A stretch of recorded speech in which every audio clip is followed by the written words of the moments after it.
जंतर मंतर पर छात्रों के आंदोलन को लेकर बॉलीवुड के बड़े तबकों में खामोशी सी थी। फिर धीरे धीरे बोलने का सिलसिला शुरू हुआ। तमाम सेलिब्रिटीज में कुछ सेलिब्रिटीज के नाम की चर्चा जोरों पर थी। इनमें से एक थे सलमान खान। सुपरस्टार होने और एक बड़ी फैन फॉलोइंग होने के नाते जब भाईजान ने आवाज उठाई, सरकार से अपील की, तो फैंस बेहद खुश हुए। हालांकि ये खुशी बहुत लंबे समय तक टिक न सकी। महज 24 घंटे के अंदर सलमान खान ने यू टर्न ले लिया। जहां एक दिन पहले प्रदर्शनकारियों के साथ हुई बर्बरता पर सलमान खान दुख जाहिर कर रहे थे, वहीं एक दिन बाद सलमान खान ने दरख्वास्त की कि अब इस आंदोलन को खत्म कर दिया जाए।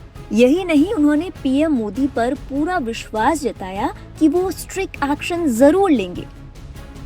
सलमान का ये रिएक्शन जैसे ही पब्लिक हुआ तो जेनजीज का रिएक्शन भी सामने आया। एक से एक मजेदार रिप्लाई। जेनजीज के रिएक्शंस बताएंगे आपको, लेकिन उससे पहले जान लीजिए कि सलमान खान ने अपने नए बयान में क्या कहा। भाईजान ने लिखा, पढ़ाई और सिक्योरिटी को लेकर स्टूडेंट्स देश की पहली प्राथमिकता हैं, तो उन्हें और उनके पेरेंट्स को चिंता करने की ज़रूरत नहीं है। माननीय प्राइम मिनिस्टर ने ट्वीट किया है और मुझे पूरा विश्वास है कि जो भी इस लीक के पीछे जिम्मेदार है उस पर स्ट्रिक्ट एक्शन लिया जाएगा। तो स्टूडेंट्स, पेरेंट्स के पास और घर जाओ। सोनम, बस हो गया, अब इस मामले को और मत खींचो। अपने इस जज्बे को किसी और दिन के लिए बचा कर रखो। हालांकि मुझे उम्मीद है कि इसकी ज़रूरत नहीं पड़ेगी। अब कुछ खा लो, अगर आप चाहें तो मैं अपने घर से खाना भेज दूंगा। भाईजान का जैसे ही ये यू टर्न वाला रिएक्शन सोशल मीडिया पर वायरल हुआ तो जेनजीज उन पर बड़े नाराज नजर आए। जेनजीज ने जो कमेंट करना शुरू किया कि सिलसिला अब तक नहीं थम रहा। इसी बीच मशहूर यूट्यूबर ध्रुव राठी ने भी भाईजान के इस बयान पर रिएक्ट किया। ध्रुव राठी ने लिखा, क्या अमित शाह ने आपकी अगली फिल्म पर रोक लगाने की धमकी दी? हर कोई जानता है कि माननीय प्रधानमंत्री की पूरी सरकार सिर्फ ब्लैकमेलिंग और जबरन वसूली के दम पर चल रही है। चिंता ना करें, भारत की जनता ये पक्का तय करेगी कि मोदी के जाने के बाद आपको अपनी अभिव्यक्ति की आजादी वापस मिल जाए। ध्रुव राठी के अलावा बाकी कई यूजर्स ने रिएक्शन में क्या कुछ कहा वो भी सुन लीजिए। एक यूजर ठहाके लगाते हुए लिखते हैं, सबको ये सिखाने के बाद कि राजनीतिक रूप से हाईजैक ना हो, खुद सलमान भाई ही राजनीतिक रूप से हाईजैक हो गए। एक और यूजर ने कहा, ट्यूबलाइट मूवी से भी घटिया स्क्रिप्ट लिखी है भाई, इससे अच्छा चुप ही बैठ जाते।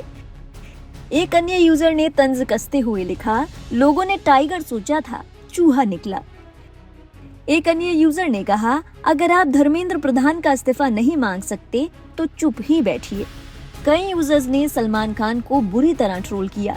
एक यूजर ने कहा, भाई आपका ये ट्वीट आपकी 3 लास्ट मूवी से भी घटिया है। वहीं कुछ यूजर्स ने कहा कि अगर सलमान खान अपनी मूवी को चलाने के लिए ये सब कर रहे हैं तो काफी फ्लॉप आइडिया था। एक यूजर ने कहा, सलमान अपने काम से काम रखो, ऐसा करने से मातृभूमि को कोई नुकसान नहीं होगा। अब जाते जाते सलमान खान का वो बयान भी देख लेते हैं जिसमें उन्होंने जेनजीज प्रदर्शनकारियों इस यूथ का साथ देने की बात कही थी। सलमान खान ने लिखा था, ये एक शांतिपूर्ण आंदोलन था। बहुत दुख की बात है कि इसने हिंसक रूप ले लिया। जो छात्र और उनके परिवार घायल हुए उनके प्रति मेरी पूरी संवेदना है। पेपर लीक एक बहुत गंभीर मुद्दा है। मुझे इसे देखकर खुशी है कि हमारे देश के बच्चे बेहतर शिक्षा व्यवस्था के लिए एकजुट हुए हैं और उनके माता पिता ने भी उनका साथ दिया। मैं उनकी इस कदम की सराहना करता हूँ। उन्होंने लगन, ईमानदारी और कड़ी मेहनत करके अपना भविष्य बनाने और एक बेहतर शिक्षित भारत के निर्माण के प्रति अपना उत्साह दिखाया। ये आंदोलन या विरोध प्रदर्शन का सही तरीका है और छात्रों ने इसे शांतिपूर्ण ढंग से किया। वे बहुत साहसी और बहादुर हैं। शिक्षा के प्रति प्रेरित और उत्साहित ये पीढ़ी भारत का नाम रोशन करेगी। ये मुद्दा छात्रों और शिक्षा व्यवस्था के बीच का है। इसे राजनीतिक रंग नहीं दिया जाना चाहिए। इसका श्रेय केवल हमारे देश के छात्रों को मिलना चाहिए। मुझे यकीन है कि सरकार भी उन्हें पूरा समर्थन देगी और शिक्षा व्यवस्था को और मजबूत बनाएगी। ये सभी के लिए फायदेमंद स्थिति है। एक सकारात्मक फैसले की उम्मीद और प्रार्थना है। जो लोग शिक्षित होना चाहते हैं उन सभी पर ईश्वर की कृपा बनी रहे। शिक्षा ही अगला ट्रेंड और फैशन होना चाहिए और इसे हर साल और अधिक लोकप्रिय और आकर्षक बनना चाहिए ताकि दूसरे देशों से लोग भारत पढ़ने आए, भारत एक एजुकेशन हब बन जाए। सलमान खान के दोनों बयानों में लोगों को काफी फर्क नजर आया। कुछ लोगों ने तो ये तक कह दिया कि शायद ये तमाम बयान स्क्रिप्टेड थे कि पहले आप छात्रों का साथ दें और उसके बाद सरकार का पक्ष लें।